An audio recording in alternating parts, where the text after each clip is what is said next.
Selamat siang Bu Nola dan teman-teman sekalian. Di sini saya akan menjelaskan tentang hasil dari tugas saya, yaitu analisis rasio keuangan PT Aspirasi Hidup Indonesia. Perkenalkan, nama saya Bill Bertrand Clinton, NPM 211123009. Baik, pertama-tama saya akan menjelaskan tentang profil perusahaan. PT Aspirasi Hidup Indonesia lebih dari sekedar toko perkakas.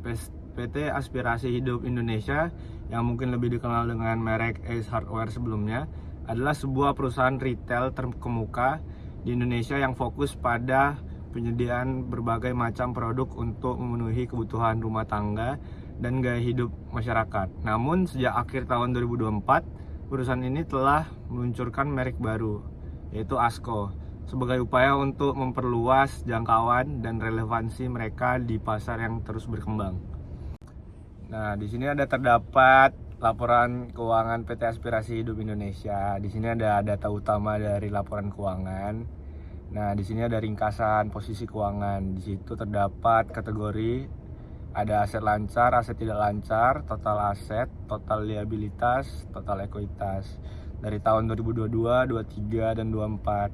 Dan di sini terjadi perubahan. Di aset lancar terdapat 6,48% itu terjadi kenaikan, dan di aset tidak lancar ada kenaikan 1,45%, sedangkan di total asetnya ada 5,11% terjadi kenaikan juga.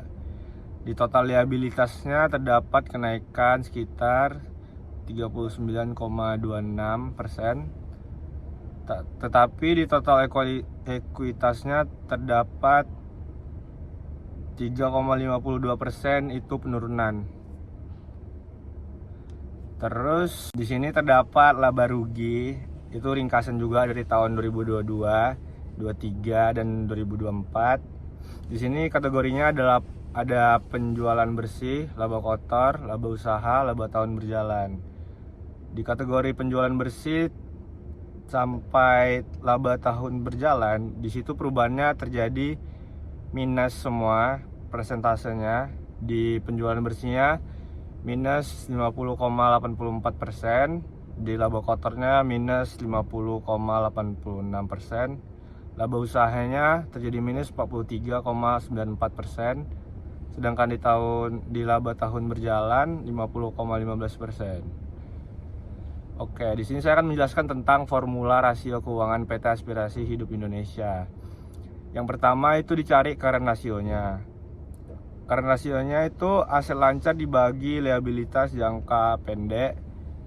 Yang kedua ada quick ratio. Quick ratio ini pertama-tama aset lancar dikurang persediaan dan dibagikan oleh liabilitas jangka pendek. Nah, yang ketiga ada debt to equity ratio.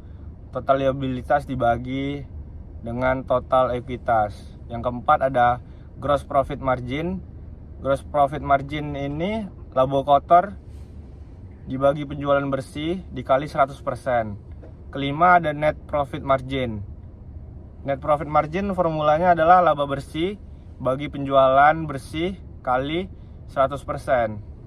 Nah, yang keenam return of asset, ROA, laba bersih dibagi total aset kali 100%. Yang ketujuh return of equity, ROE, laba bersih dibagi total ekuitas kali 100%.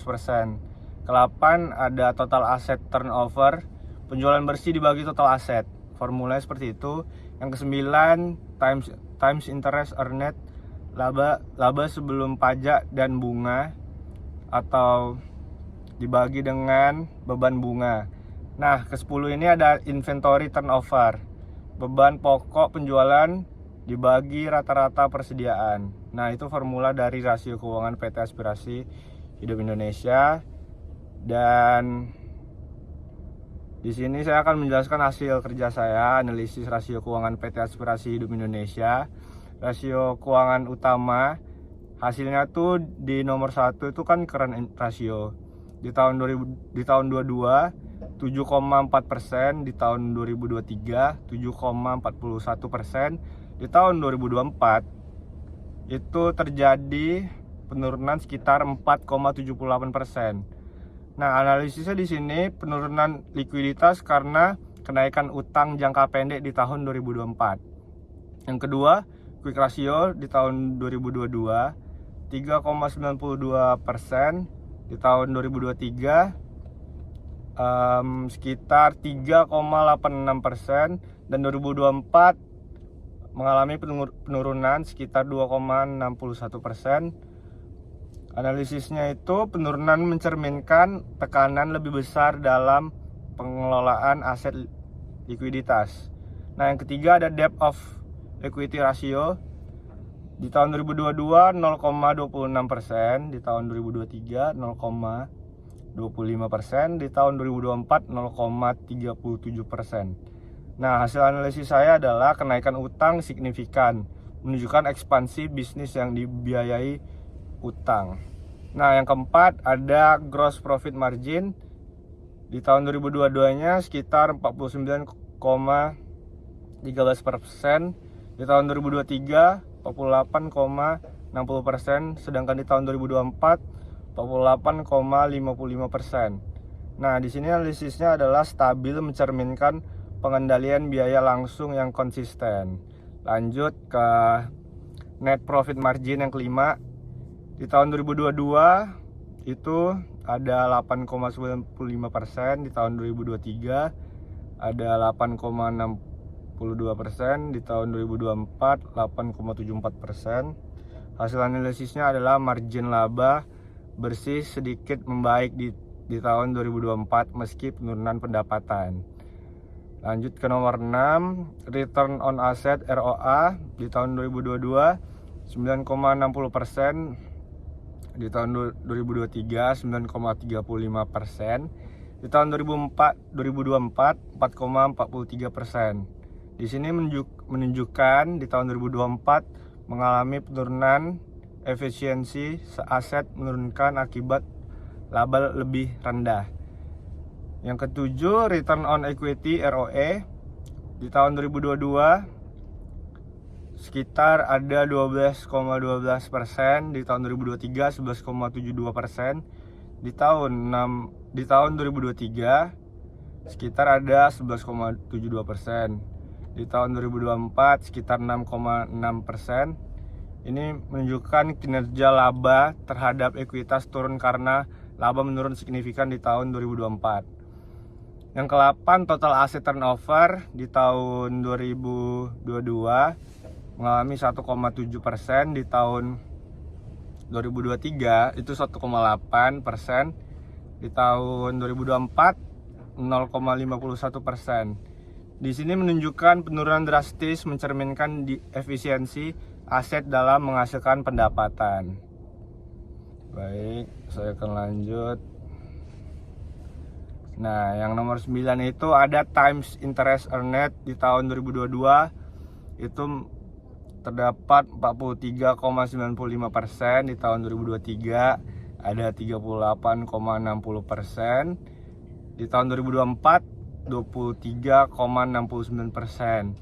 Ini menunjukkan penurunan peningkatan beban keuangan relatif terhadap laba usaha. Nah, yang terakhir ada inventory turnover di tahun 2022 terdapat 3,23%, di tahun 2023 terdapat 3,15%, di tahun 2024 ada 1,51%. Di sini hasil analisisnya adalah penurunan menunjukkan lebih lama waktu perputaran persediaan di tahun 2024. Nah, hasil analisis keuangan PT Aspirasi Hidup Indonesia hasil akhirnya adalah yang pertama, penurunan kinerja di tahun 2024.